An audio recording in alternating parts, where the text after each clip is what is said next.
तंबाकू की उत्पत्ति कैसे हुई? एक ऋषि का साधु था राजा। एक ऋषि का साधु राजा था और एक दिन राजा ने अपने साधु ऋषि को आमंत्रित किया अपने घर पर जलपान के लिए। तो राजा ऋषि ने बहुत मना किया अपनी पत्नी को कि राजाओं का और ऋषियों का कोई मेल नहीं होता, राजा बड़े अभिमानी होते हैं, ये कोई हमारे सिर में दर्द करेंगे। लेकिन वो ऋषि पत्नी नहीं मानी, कहने लगे मेरी बहन कब कब मुझे बुलावे, आप तो न्योय नाक चढ़ाया करो, कोई भी काम हो जा। अर्थात ऋषि जी को विवश कर दिया राजा के घर जाने के लिए। अब राजा के घर गए तो राजा ने अपनी जो महिमा बना दिखाने के लिए और ऋषि पत्नी को प्रभावित करने के लिए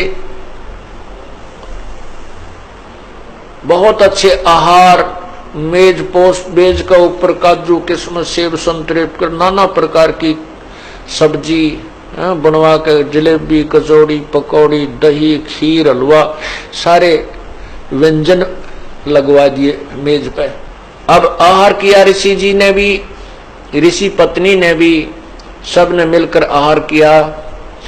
अब चलते समय ऋषि जी ने कहना पड़ा जी आप भी हमारे यहाँ आइएगा, एक औपचारिकता होती है। तो राजा ने कहा अवश्य आएंगे, कभी समय मिला तो अवश्य आएंगे।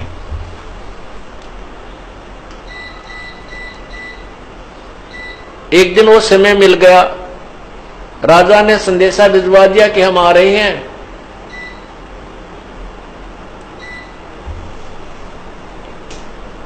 अब ऋषि पत्नी चिंतित हुई कि वो तो सचमुच आ रहे हैं और साथ में ये संदेशा भेज दिया कि मेरे साथ हजारों की संख्या में अंगरक्षक होंगे, मेरे सैनिक होंगे।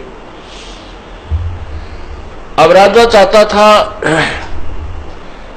कि ऋषि को नीचा दिखाना, ये एक बूंदी बीमारी है साधु, ये दिखाना चाहता था कि मैंने ऐसे ऐसे आहार कराए हैं और ये ऋषि जी कुछ नहीं करा पाएगा, इसकी मिट्टी पलीत होगी।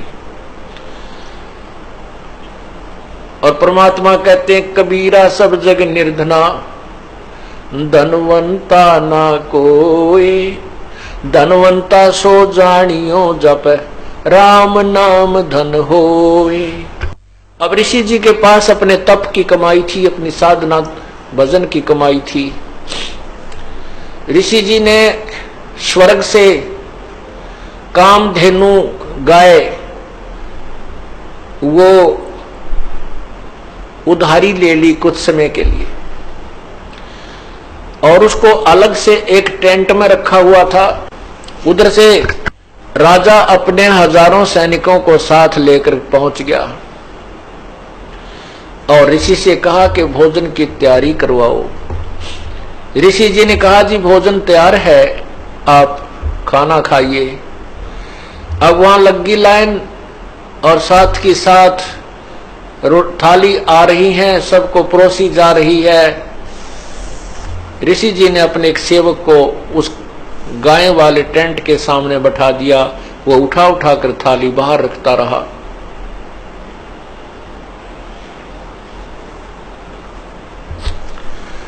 अब जब सब सैनिकों ने खाना खा लिया और ऐसा स्वादिष्ट भोजन उन्होंने कभी नहीं खाया था, तब राजा ने पूछा कि हे ऋषि जी आपके पास ना कहीं कोई भोजन बनाने की व्यवस्था नजर आ रही है, ना किधर को चूल्हा डाल रखा तुमने, ना कोई हलवाई बुला रखा, ये ऐसा भोजन स्वादिष्ट भोजन कहां से आ रहा है? तब राजा ने बताया कि मेरे पास एक कामधेनु गाय है और उसमें यह शक्ति होती है कि वो चाहे पूरी पृथ्वी जीम जा भोजन खा ले, पूरी पृथ्वी के प्राणी, तो भी उसका अंत नहीं आता है। तो राजा के अब साधु की यारी दोस्ती इतनी होती है, अब राजा की नीत में खोट आ गया। नीयत में खोट आ गया, उसने सोचा यू कंगाल क्या करेगा इस गाय का, मैं ले चलता हूं, बहुत ज्यादा सेना है मेरे पास और ये गाय सभी आहार करा दिया करेगी। कहने लगा ऋषि जी ये गाय मुझे दे दे, आप क्या करोगे इसकी? ऋषि जी ने कहा ये गाय मेरी नहीं है, मैं उधारी लाया हूं, मैं आपको नहीं दे सकता। तो राजा बोला सैनिकों से कि सैनिकों इस गाय को छीन लो। अब ऋषि सोचता है अच्छा नालायक ये तो जबरदस्ती कर रहा है मेरे साथ। तब उस ऋषि ने कहा हे गौ माता आप अपने स्वदेश लौट जाइए, मैं विवश हूं। इतना कहते ही वो टेंट के ऊपरले हिस्से को पाड़ती हुई और गाय आकाश की तरफ, स्वर्गलोक की तरफ चल पड़ी। राजा ने गाय को कंडम करके नीचे डालने के लिए तीर मारा, पैर में तीर लगा और कहते हैं वो गाय का खून, रक्त और उस टेंट में जो भी कोई वस्तु मांगते थे, इतनी थाली हलवे की, इतनी थाली खीर की, इतनी थाली दाल की, इतनी सब्जी की, तोरी की सब्जी, घिया की सब्जी है, सब प्रकार की, काजू किस्मत, सेब, संतरे, दही, बड़े, यानी जो भी वहां उस आवश्यकता थी उस भंडारे में सभी उपलब्ध उस कामधेनु ने करवा दी। ऋषि जी के पैसे यानी पुण्य की कमाई स्वर्ग में जमा हो गई, उसके प्रतिफल में उसको वहां सब वस्तु प्राप्त हो गई। जमीन पर गिरा और गाय चली गई, तो जहां जहां वो खून गाय का गिरा वहीं पर कहते हैं तम्बाकू की उत्पत्ति हुई। अब हिंदू लोग एक तरफ तो माता को इतना प्रिय मानते हैं, गाय को अपना मां के तुल्य आदर देते हैं और फिर मां के खून को पी रहे हैं। क्या बताते हैं, खो नाम खू का तमा नाम गाय, 100 बार सौगंध इसको ना खाए। तमा नाम खू का, खू नाम खून का और तमा नाम गाय, सौगंध 100 बार इसको ना खाए। तम्बाकू, खून, खू का अर्थ खून, खून, तमाखू खून, और तमा फारसी का शब्द है, तमा माने गाय होती है। तमाखू यानी गाय का खून, खू नाम खू का तमा नाम गाय, सौगंध 100 बार इसको ना खाए ना पीवे। कहते हैं आप एक तरफ तो गाय को इतना प्रिय मानते हो, आदरणीय मानते हो, और फिर गाय के खून से उत्पन्न इस तम्बाकू को पीते हो। जितने भी महापुरुष हुए उन्होंने सब विकारों को छुड़वाया है। अब सिख समाज में तम्बाकू कोई प्रयोग नहीं करता, अभी तक भी उन्होंने इस मर्यादा का पालन किया है। लेकिन और सारी बुराई शुरू कर दी, मांस खावा, दारू पीने लगे।